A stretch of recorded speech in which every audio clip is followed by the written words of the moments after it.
Hey guys, it's me, Sean. Hey, you know, how many of you ever thought, I've been in the business for 14, 15 years, and the word consultation I never really had to even think about again? Well, some of you may be really, really good at it, or some of you could really just be bombing it and just don't give a shit. But I, fortunately, had the chance to just start working with a new color line that I've worked with in the past, but now I've totally switched over and become a educator and a fully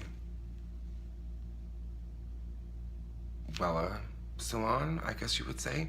All I use is Wella color in the salon. So therefore, I just wanted to know their ways. So I went back to the beginning of their educational book, and it started off with the consultation. I've been doing hair for 15 years, and I vaguely remember the importance of the consultation, and I just always took it seriously. So, I never really thought about it. I never had a problem with it because I've just always followed the empathetic level of the client and listening to their wants and needs. But just going over the Wella chart, do you ever realize that if you don't really sit down on their own level and talk to them as a person, they, kind of like get nervous, or they really don't open up to what they really want or need, or, it's really, really important to do that. And I'm just really going over the steps that Wella says that you should take. It says, and then also to tailor your ideas to their specific problems. So after like really listening to them, and you create your own ideas to suit their problems and make them feel better, right? And then you get to know your clients more and more by asking questions about their lifestyles, if they have family, what they do for work, if they work out, if they're active in any extracurricular activities that would make them perspire more so than others, or if they're in water all the time. You want to gather some information, building a picture of your client outside of what they're telling you. And the next thing that they said is you get to develop some sort of advice for them. You start to act as their beauty coach. I never thought about that, but it is so damn true. I can't even tell you.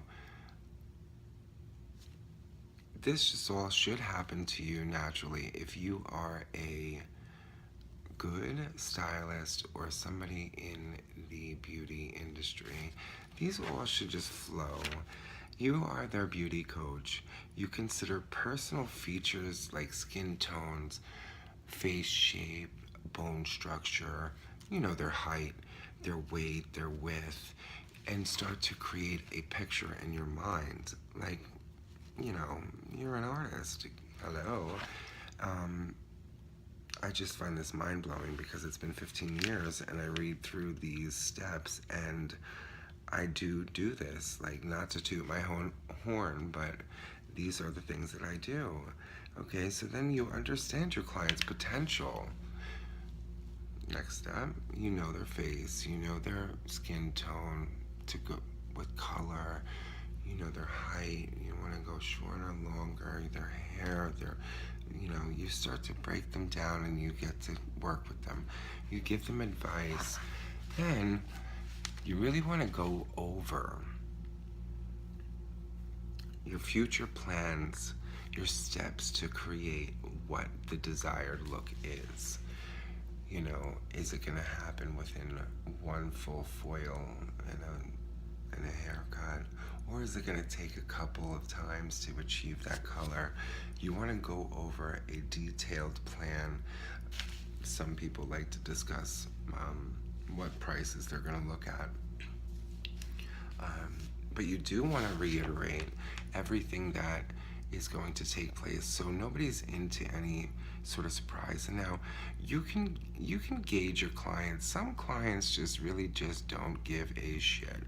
As long as they're in your hands, they don't give a crap what it takes. They are yours and they have all day to achieve it. So you gauge that within your clients. You'll get the other ones that, you'll feel it out, trust me. And then you hold it accordingly to how you feel. But you do want to make sure that everything is clear of what you're about to encounter and what you're about to approach and work through to create the results that they want or even what you want. So, after that Wella color guideline to a consultation, it just made me feel really not so old, but kind of seasoned because it's been years since I thought about the proper steps of a consultation. And to know now, going through it again, I really do cover all those guidelines. And to all you up and coming stylists or all you stylists that have been in the industry for a while, it doesn't ever hurt to just go back and double check that you are up to par, and there's nothing that you can't do anything better. There's always something you can do better, and the sky is the limit with this industry.